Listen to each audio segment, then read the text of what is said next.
Hi everyone, it's me, Darlene. I haven't been on this channel for a few days and I thought I'd record. Things have been kind of low-key for the past few days. That doesn't mean things have changed. It just means we're in a lull right now. So I've had time to do things without the same amount of stress that I normally have.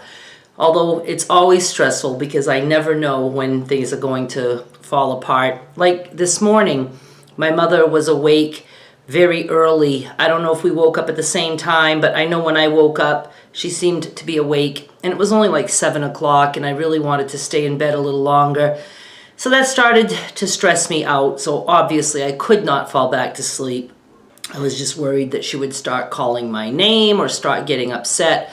So I decided to get up and try to quietly make my coffee, and then I did approach her and tell her, I'm awake, you are too, let me have my coffee and then I'll be right out. And she did, so that was good. But even coffee time wasn't relaxing. You know what I'm saying? It's like I always am worried. But that's not why I came here to talk. I know a lot of you who have been watching me on my other channel for over 7 years know that I talk often about repeating thoughts. Things just come back to me. I actually talked a little bit about that last night, didn't I? It's all part of being a highly sensitive person, and that I take things much harder than anyone should. I mean, it's just ridiculous. I don't really know why that happens. Although the more I think about it, I'm starting to figure out that it might have a lot to do with my childhood. I mean, I think everything has a lot to do with our childhood. And, well, before I even get into that, let's tell the story.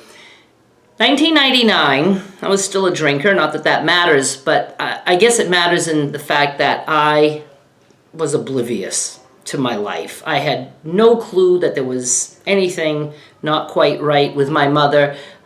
I was always the one at fault. I wholeheartedly believed that. It wasn't until maybe 8 or 10 years after I stopped drinking that I learned about narcissism, and I couldn't get enough. I had to read everything about it. I was traveling to Houston to see my Andy, and it was Southwest. And at the time, I don't know, I haven't seen a plane like that in a while, but at the time they had some seats at the back of the plane, probably in the front too. But you know how some will have a row this way and then a row this way? So these 6 people are facing each other. I specifically remember that I was at the very back of the plane, and across the, what's that called? The aisle. There was one of those 6-seater deals. And people were getting in. You choose your own seats on Southwest. That's the way it was even back then. And I'm, just watching people get situated, and people were sitting, and then the people that I could face, there was 2 in on each. One had the window, one had the aisle. So the center was vacant. And a man comes, and he starts putting his stuff in the thing up top, and he makes his way in. Not like a skinny mini man, not an obese man, but, kind of tall, kind of big. And he was a man, probably in his late 20s, but he acted very childlike, even in the way that he got in. He was making himself very noticed. And then he sits down.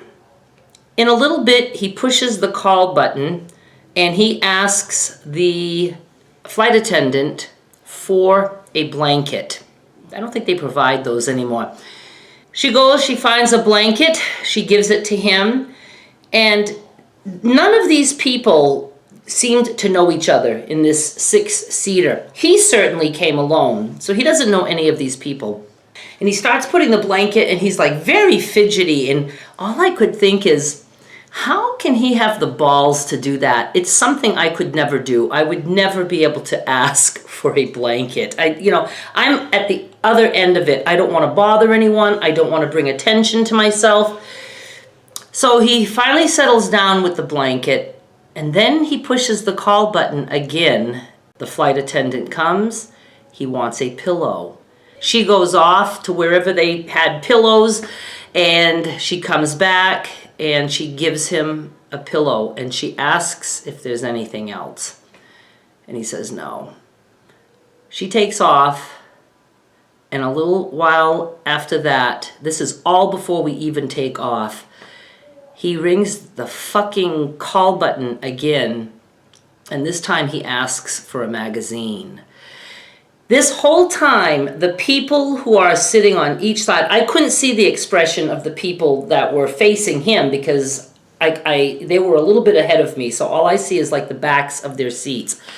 I see the faces of the two men on each side of him, and never once did they say or look up. They were just like looking down and not paying attention to this guy who's bumping their shoulders and doing all that. He gets the magazine and he starts to flip through a little bit, and suddenly I guess he was bored with that. So he like kind of puts the magazine like in his arm, and he puts the blanket up and the pillow, and he's trying to get comfortable. And then we finally take off. And I don't remember anything during the flight. I don't think he was a pain in the ass during the flight. I think my brain had all it could take. This man who was making me extremely nervous, just all kinds of feelings like, why is he doing this? And oh, those poor people next to him. So here's the thing. That was in 1999. That's 23 years ago. I think of that almost every single day. It might be just a 2 or 3 second image that plays in my head, because there's many others of all kinds of things like this.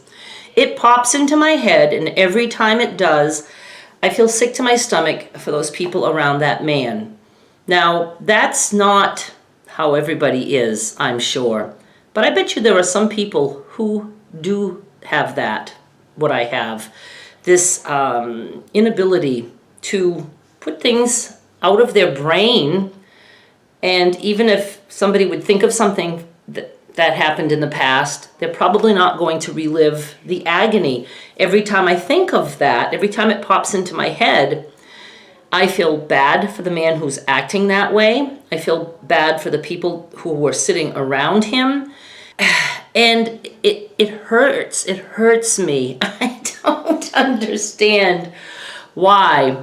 And I live like that all the time. So it keeps someone like me who suffers from anxiety and all these things, it keeps me on edge 24/7, because I constantly have these things that flash into my head.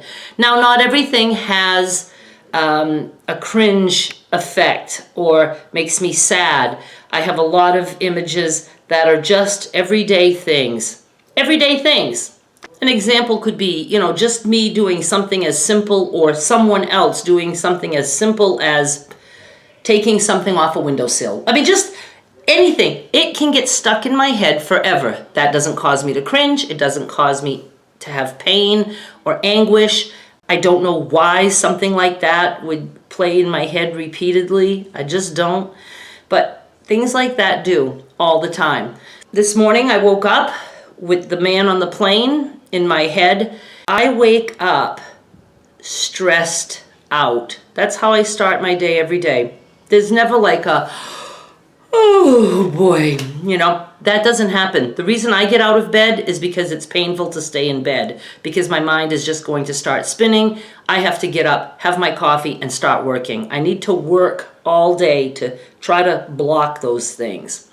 Does this go back to my childhood in any way? I think in a way it does. I had such the responsibility when I was a child and all my life, but it started as a child, that I felt like it was up to me to keep peace in the house, in my family, and it became like my full-time job. That's all I did, was try to keep peace. Now, as a very sober person who knows a lot about being the daughter of a narcissistic mother, I realize that all that stuff that I did to try to keep peace actually irritated my family in many ways, especially when I was older and like, we're having the Christmas gathering and we're going to do this and we're going to do that. I always had everything planned out. I wanted things to go as planned. This caused a lot of stress in other people. I thought I was doing always the best that I could. If things didn't go my way, I could get really upset because I thought, don't say that, or don't do that, or you have to be here, or mama will blow up. I was just always trying to make things good, and by trying too hard, I made people miserable. And I still feel that way when I see a weirdo man asking for too many things before we even take off in a plane, and he's doing so with other people around, and he's oblivious to the fact that he's probably making them uncomfortable, if not mentally uncomfortable, at least physically uncomfortable to the two guys next to him, and he keeps moving around. And I sat there thinking, oh, this needs to be fixed. Now, obviously, it's not my job to fix that situation, but I felt the pressure, and it still pains me to this day. And that, it does. A lot of things pain me, too many things. And that's why I'm a workaholic. That's the only thing that can somewhat drown that out for me. A little bit, at least. I don't know if this made any sense. I don't know if it's at all interesting. I just know that I can't possibly be the only person who has these kind of memories that will stick with them for the rest of their lives and have it bother them to the extent that they bother me. All right, you guys, thank you so much for watching. I'll be back with more soon. Bye.